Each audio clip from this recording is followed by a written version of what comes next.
Is a winding road. Hi guys, welcome back to my channel. If you're new here, my name is Alyssa. I am married with 2 kids and an angel baby. I currently am a substitute teacher, real estate agent, DIYer slash small business owner, and content creator here on my channel. So if you like any of those things, please hit the subscribe button. So for today's video, I just wanted to do something different. I literally have 8 minutes until the students start walking in. So I wanted to give you guys 10 things that I would tell myself as a first-time sub, or 10 things that you should know as a first-time sub going into your first assignment. So the very first thing is I would suggest doing every grade level until you find the one that you like. That's what I did, and because I did that, I was able to find the grade levels that I resonated with, the ones that I didn't mind spending my days with. I tried every single grade from preschool to 12th grade, and for me, I just stuck with middle school. I liked the middle school hours. They worked better for me. They were 8 to 3. I like the middle school students. I like how independent they are, but not too independent that they feel like they're too cool to talk to you like the high school students. I knew I did not want to deal with elementary. I have 2 toddlers at home. I was not going to deal with a room of 24 toddlers all day long. No, as a middle school substitute teacher, I get the best of both worlds. Some days it's super chill. Some days I got work to do, assignments to give out. I have a lesson to teach. Every day is different, and that's what I loved about it. So I would definitely recommend doing every grade level until you find the one that you like the best. The next thing I would say is stand by what you say. So if you tell a student, if I see any phones out, I'm going to take them. You see a phone, you take it. If you tell a student the next person to throw something across the room is getting kicked out and you're going to go sit the rest of the period in ISS, do exactly what you say you were going to do it. Because if you don't, they pick up on it, and now they know that you are not a person of your word and that they can get away with stuff. And then the next time you have them won't be so great, because they'll just try to take advantage of you. Any chance that they get, they'll try to take advantage of you. They'll lie to you. They'll do all that types of stuff just to be able to do whatever they want, to get away with things. But you also don't have to be mean about it. You could also be very respectful about it and tell them listen, there's 24 of you and there's only 1 of me. So you guys can't just be running around the classroom throwing things or whatever. You guys are gonna get hurt. Something's gonna break, which has happened to me before. So let's just have a very chill period, work on your assignment, and that's it. So there's definitely ways and things you can say, kind of get it to click for them that oh, I don't have to act out this period kind of thing. I don't know. I can go into a whole thing about that. But yeah, just stand by what you say and do it. The next thing I would say is leave notes for the teacher. Definitely leave notes for the teacher of what happened if you had to get a kid escorted out the classroom. It kind of sucks because when you're in a classroom and you have a really bad time at that classroom, then you no longer want to go back to that classroom. And then if all the subs get to go to that classroom and now nobody wants to go to that classroom, when the teacher puts in for that day, that he or she wants off, the subs start realizing oh no, I don't want to go back to that class. That class was horrible. And then now the teacher ends up not getting a sub for her class, and now the day of, admin is scrambling to try to get coverage for that class. You can kind of almost work together. For example, if you tell the students that there's an assignment, if you tell them that you're not collecting it or it's not due that same day, they're not going to do it. They're not going to work. They're going to mess around. They're going to fool around. You let the teacher know that. Now next time when she does assign something, she says due by end of period, must turn in, will be graded. Now you get them to sit down, relax, and you can avoid all those issues by just kind of tweaking the sub plans a little bit. The next thing I would say is stand at the door every single time before and after each period and talk to the teachers. Talk to the other teachers there. I know it can be a little intimidating and scary or whatever, but I kind of will just go out there and I'll just talk to them and get to know them, ask them questions, how long they've been teaching for, and all this stuff, just kind of getting to know them, because once they get familiar with you and then they see your style, or they'll hear you, if they're across the hall, they're hearing you talk to your students, whatever, and if they like you, then they can actually recommend you to take their shifts when they're off. So you'll get notified first before everybody else, and in turn it gives you more jobs, which means more money.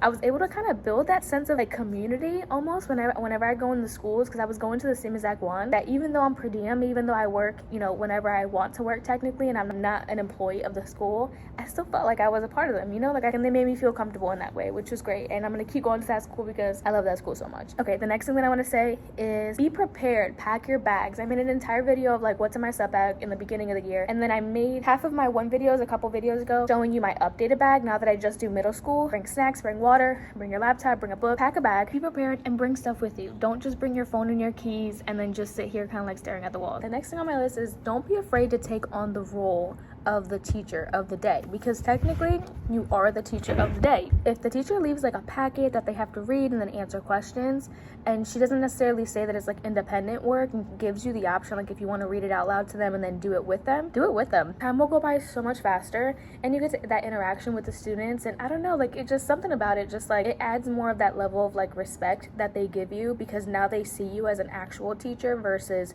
just a sub that they're never going to see again, or whatever the case is. Yeah, I don't know, just having that connection, the relationship with the students actually opened up my mind. And like maybe next year, if there is like a long-term like sub position available, I might just hop on it. I might just take it, only if it's that school though. So the next thing is, don't be afraid to tell the administration or anyone at the front office that like you're looking to pick up shifts. Like kind of just like tell them like, hey, like I really like this school and I wouldn't mind coming back to the school like more often. So if you guys get any last minute, you know, teachers need to leave, or any last minute calls in the morning and you need subs, like give me a call. Like I will gladly come in, as long as they love you in return, like, and they hear good things about you and you have good reviews, then yeah, they start giving you shifts. They've done that to me a couple of times and I'm like, oh yeah, I'll definitely look out for it. I'm for sure free on the 13th, and as soon as I see it, I'll click on it and I'll be here. The next part to that is not able to show up, even though you're technically not an employee through them, you're employed through ESS. Just having that courtesy of just calling them and letting them know like, hey, I'm so sorry, like I had a job today, but I have to cancel it because my daughter's sick. And that's literally been me every single time. It's because my